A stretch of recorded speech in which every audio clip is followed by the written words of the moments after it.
Hello बच्चों, new year में ये हम लोगों का पहला वीडियो है, तो happy new year to all of you. तो चलो बच्चों, आज का वीडियो हम स्टार्ट करते हैं। जैसा कि आप जानते हैं कि हम chapter 3 data handling class 7th NCERT book का डिस्कस कर रहे हैं, जिसमें कि आपको मालूम है कि लास्ट वीडियोस में हमने अर्थमेटिक मीन और मीन मोड दो मेथड पढ़े हैं और समझे हैं to find out the central tendency of the given data. तो बच्चों, आज की इस वीडियो में हम एक और मेथड पढ़ने जा रहे हैं जिसको हम कहते हैं मीडियन। ये भी वो मेथड है एक जिससे हम सेंट्रल टेंडेंसी फाइंड आउट करते हैं। तो मीडियन क्या है वो देखते हैं।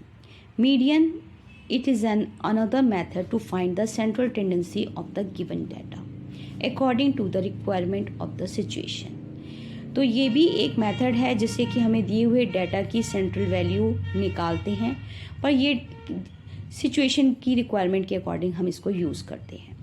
It is basically used when the number of observation in the given data are odd in number. और ये ज़्यादातर यूज़ किया जाता है उस डाटा के लिए जिसमें जो नंबर ऑफ ऑब्जर्वेशंस होती हैं वो ऑड नंबर में होती हैं। तो बच्चों, हम पहले तो एक एग्जाम्पल लेते हैं जिसके थ्रू हम समझेंगे कि वो सिचुएशन जिसमें हम अर्थमेटिक मीन या मोड को नहीं यूज़ करते और उसकी जगह हम मीडियन को यूज़ करते हैं, क्यों। तो हमने एक एग्जाम्पल लिया जिसमें हमने लिया consider a group of 17 children with the following height. 17 children का एक ग्रुप है जिसमें उनकी हाइट्स दे रखी हैं हमको इस तरीके से। The games teacher wants to divide the children into 2 groups with equal number of children. और जो उनका गेम्स टीचर है वो चाहता है कि उन बच्चों को इक्वल ग्रुप में, मतलब 2 ग्रुप में डिवाइड किया जाए with equal number of children. अब अगर इस सिचुएशन में हम अर्थमेटिक मीन मेथड यूज़ करते हैं to find out the central value, तो मीन के अकॉर्डिंग फॉर्मूला पुट करने के बाद हमारी वैल्यू आ जाती है 103.5 सेंटीमीटर।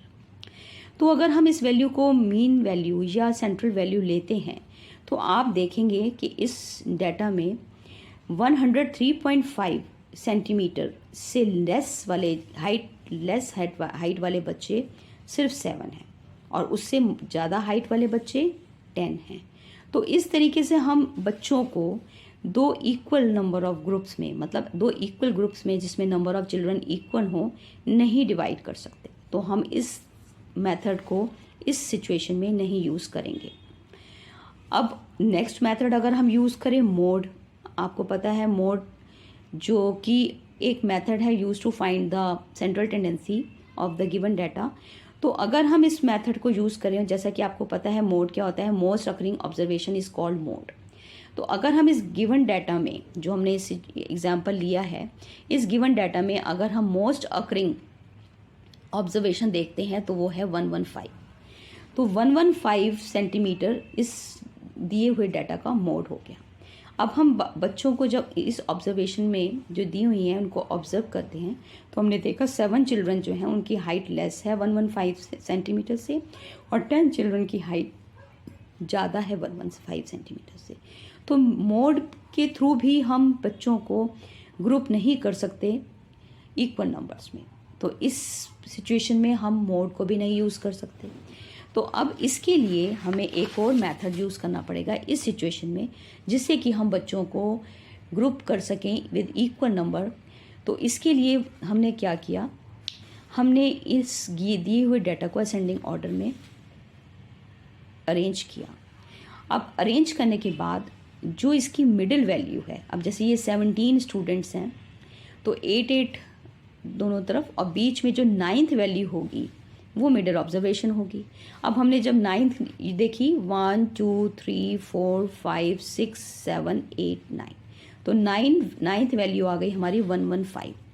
तो इसका मतलब जो 115 जो मिडिल ऑब्जर्वेशन है, उससे जो नीचे वाले जितने बच्चे होंगे वो या तो उसकी सबकी हाइट्स उससे कम होगी या इक्वल होगी, और जो उससे ऊपर वाले सारे बच्चे होंगे उसकी हाइट या तो उसकी इक्वल होगी या फिर उससे ज़्यादा होगी। तो इस तरीके से हम by using this method we can group the students into 2 equal groups with equal number of children in each group. अब दोनों तरफ हमारे 8-8 बच्चे हो गए, और अब बच्चे तो हमारे 17 थे।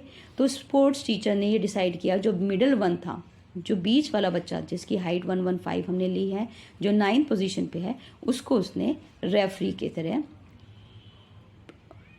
अलॉट कर दी, उसको रेफरी। तो इस तरीके की जो डाटा में हमने जो मिडिल वैल्यू निकाली उसको कहते हैं मीडियन। तो जो दिया हुआ डाटा है, गिवन डाटा, उसका मीडियन क्या हो गया? 115। तो मीडियन ज़्यादातर कहाँ यूज़ किया जाता है? उस डाटा में जिसमें नंबर ऑफ ऑब्जर्वेशन ऑड हों, ऑड नंबर्स में हों। जैसे कि हमने जो भी हम डाटा यूज़ कर रहे थे, इसमें 17 चिल्ड्रन थे, तभी हम उसके बीच वाली वैल्यू को निकाल सकते हैं, जिससे कि उसे हम 2 इक्वल ग्रुप्स में डिवाइड कर सकें। तो आई होप बच्चों, इस जो दिए हुए एग्जाम्पल से जो हमने डिस्कस किया है, इसके थ्रू आप अच्छे से समझ गए होंगे कि यही वो ऐसी सिचुएशंस होती हैं जिसमें हम मीन या मोड मेथड्स को नहीं यूज़ कर सकते सेंट्रल वैल्यू फाइंड आउट करने के लिए। तो इस सिचुएशन में हम मीडियन को यूज़ करते हैं to find the central tendency. तो आज के लिए बस इतना ही इस वीडियो में। नेक्स्ट वीडियो में नेक्स्ट टॉपिक के साथ कंटिन्यू करेंगे। अगर आपको ये वीडियो पसंद आया है तो प्लीज़ इसे लाइक एंड शेयर कीजिए और मेरे इस चैनल को प्लीज़ सब्सक्राइब कीजिए। थैंक यू बच्चों।